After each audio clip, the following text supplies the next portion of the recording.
கர்நாடகா தர்மஸ்தலா வழக்கு தான் 2 நாளா பேசும் பொருளாகி இருக்கு. விசில் ப்ளோவர் சொன்ன இடங்கள்ல சோதனை செஞ்சப்போ சில ஐடி கார்டுகள், துணி, மனித எச்சங்கள் கிடைச்சிருக்கிறது இந்த கேஸ்ல பெரிய திருப்பமா அமைஞ்சிருக்கு. அதுக்கு மேல தர்மஸ்தலா பஞ்சாயத்து துணைத் தலைவர் சொன்ன சில முக்கியமான விஷயங்கள் ரொம்ப பெரிய சர்ச்சையை ஏற்படுத்தி இருக்கு. தர்மஸ்தலாவில் இப்ப என்ன நடந்துட்டு இருக்குன்னு டீட்டெயிலா பார்க்கலாம் வாங்க. 1995 இருந்து 2014 வரைக்கும் தர்மஸ்தலாவில் துப்புரவு வேலை செஞ்சுட்டு இருந்தவர் திடீர்னு புகார் கொடுத்திருக்காரு. அதுல தர்மஸ்தலாவை சுத்தி இருக்கிற இடங்கள்ல நேத்ராவதி நதியை சுத்தி 100க்கும் மேற்பட்ட பெண்கள், சிறுமிகள்னு பல பேரை புதைச்சிருக்கேன், அவங்க எல்லாருமே பாலியல் வன்கொடுமைக்கு உள்ளானவங்கன்னு சொல்லியிருக்காரு. இந்த வழக்கு பெருசான நிலையில தீவிர விசாரணை நடத்தப்பட்டுச்சு. அதுக்கப்புறம் விசில் ப்ளோவர் சொன்ன வாக்குமூலத்தை வச்சு அதுக்கான ஸ்பெஷல் இன்வெஸ்டிகேஷன் டீம் உருவாக்கப்பட்டு புதைக்கப்பட்டவங்களை தோன்றி எடுக்கும் பணி நடத்திட்டு வருது. விசில் ப்ளோவர் கிட்டத்தட்ட 13 இடங்கள்ல கை காட்டியிருக்காரு.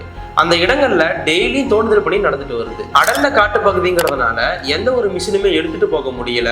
முழுக்க மனித உதவியால மட்டுமே இந்த பணியை செஞ்சுட்டு வருது எஸ்ஐடி. கடந்த ஒரு வாரமாகவே தோண்டுதல் பணி நடந்துட்டு இருக்க நிலையில முந்தா நேத்து தான் சில பொருட்கள் கிடைச்சிருக்கு. அது என்னன்னா, ஆண் பெயர்ல ஒரு பேன் கார்டும் பெண் பெயர்ல ஒரு டெபிட் கார்டும் கிடைச்சிருக்கு. அது காட்டு பகுதிங்கிறதுனால யார் வேணாலும் தூக்கி வீசி இருக்கலாம், நதியில இருந்து கூட அடிச்சுட்டு வந்திருக்கலாம். இதையெல்லாம் ஆதாரமா எடுத்துக்க முடியாதுன்னு சொல்லப்பட்டுச்சு. இருந்தாலும் அங்க கிடைக்கிற ஒரு பொருளையும் விடாம சேகரிச்சுட்டு வருதான் எஸ்ஐடி. ஒரு பெண்ணுடைய ஜாக்கெட் தோண்டுதல் இடத்துல இருந்து கிடைச்சிருக்கு, அதையும் சேகரிச்சு வச்சிருக்காங்க. இது போக நேற்று எதை தேடி தோண்டுதல் பண்ணி ஆரம்பிக்கப்பட்டுச்சோ அதாவது மனித எலும்புக்கூடுகள் கிடைச்சிருக்கு. விசில் ப்ளோவர் சொன்ன 13 இடங்கள்ல 6 இடங்கள்ல சுமார் 15 எலும்புக்கூடுகள் கிடைச்சிருக்கு. அதுவும் 4 அடி ஆழத்திலேயே கிடைச்சிருக்கு. இது ஆணோட எலும்புக்கூடுகள்னு சொல்லப்பட்டிருக்கு. இனிமே அதுல பிற சோதனைகள் தான் நடத்தப்படும். விசில் ப்ளோவர் சொன்ன மாதிரி முதல் எலும்புக்கூடு கிடைச்சதுனால இந்த வழக்கு இன்னும் தீவிரமாகி இருக்கு. மழை காரணமா தோண்டுதல் பணிக்கு இடையூறு இருக்கிறதாகவும் இருந்தும் தோண்டுதல் பணி நடந்துட்டு வருதுன்னு எஸ்ஐடி தரப்புல இருந்து சொல்லியிருக்காங்க. இந்த நிலையில தர்மஸ்தலா கிராம பஞ்சாயத்து துணைத் தலைவர் ஸ்ரீனிவாச ராவ் ஆங்கில ஊடகத்துக்கு கொடுத்த பேட்டி இந்த வழக்குல இன்னும் பெரிய பரபரப்பை ஏற்படுத்தப்பட்டிருக்கு. அவரு என்ன பேசியிருக்காருன்னா, இது ஒரு ஆதாரம் இல்லாத கம்ப்ளைண்ட், அதை யாரு கொடுத்தது, எப்ப அவர் இங்க வேலை செஞ்சாரு, அவரு வேலை செஞ்சாரா இல்லையான்னு எங்களுக்கு சுத்தமா தெரியல, ஏன்னா அவரை முழுசா கவர் பண்ணி வச்சிருக்காங்க. இப்படியான ஒரு கேஸுக்கு எங்களால கண்டிப்பா சரியான ரெஸ்பான்ஸ் கொடுக்க முடியாதுன்னு சொல்லியிருக்காங்க. 1985 இருந்து 2025 வரைக்கும் எங்க கிட்ட இருக்கிற எல்லா ரெக்கார்டும் தெளிவா இருக்கு. எங்க கிராம பஞ்சாயத்து நிறைய அடையாளம் தெரியாத பணங்களை பதிச்சிருக்கு. அது எல்லாமே போலீஸ் தான் கொடுத்தது.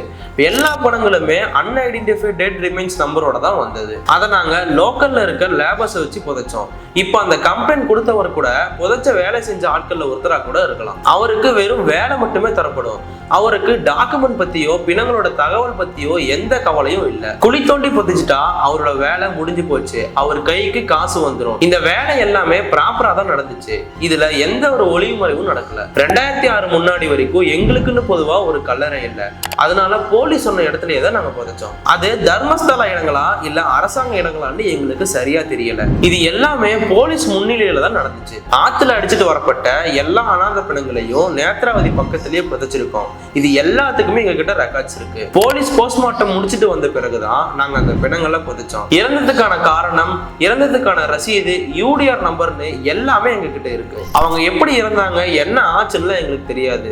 நாங்க செஞ்ச வேலைக்கான ப்ராப்பரான ரெக்கார்ட்ஸ் எல்லாமே எங்க கிட்ட இருக்கு. எஸ்ஐடி எங்க கிட்ட கேட்கிற எல்லா விசாரணைக்கும், தகவல்களுக்கும், ஆவணங்களுக்கும் நாங்க முறையா பதில் சொல்லிட்டு வரோம்னு சொல்லியிருக்காரு. இதையடுத்து இந்த பஞ்சாயத்து துணைத் தலைவர் ஸ்ரீனிவாசை கைது செய்யணும்னு அனன்யா தரப்பு வக்கீல் சொல்லியிருக்காங்க. அனன்யா பல வருஷங்களுக்கு முன்னாடி தர்மஸ்தலாவுக்கு வந்து காணாம போன பொண்ணு. அந்த பொண்ணை பத்தி அப்போ கம்ப்ளைண்ட் கொடுத்தோம், எந்த ஒரு நடவடிக்கையும் எடுக்கல. விசில் ப்ளோவர் தகவல் கொடுத்த பிறகு அவர் புதைச்ச பெண்கள்ல இந்த பொண்ணும் இருக்கலாம்னு திரும்பவும் கேஸ் ஃபைல் பண்ணியிருக்காங்க. ஸ்ரீனிவாச ராவ் சொல்றபடி அநாத பணங்களை புதைக்க வேற இடமே கிடைக்கலையா, எதுக்காக காடுகள்லயும் நதிக்கு பக்கத்திலையும் புதைக்கணும்? பின்னால புதைக்கப்பட்டவங்களோட உறவினர்கள் வந்தா அந்த பிணங்களை தோண்டி திரும்பவும் எடுக்கணுங்கிறது ஸ்ரீனிவாச ராவுக்கு தெரியுமா தெரியாதா? அப்படி இருக்கும்போது எப்படி காட்டுக்குள்ள அநாத பிணங்களை புதைச்சதா அவரால் சொல்ல முடியும்? அது எதுவுமே புதைக்கிறதுக்கான அதிகாரப்பூர்வமான இடங்களே இல்லையே. இது போக தர்மஸ்தல சொந்தமான பகுதியில நேற்று மனித எச்சம் கண்டுபிடிக்கப்பட்டிருக்கு. இதனால பஞ்சாயத்து துணைத் தலைவரை கைது செஞ்சு விசாரணை நடத்தணும்.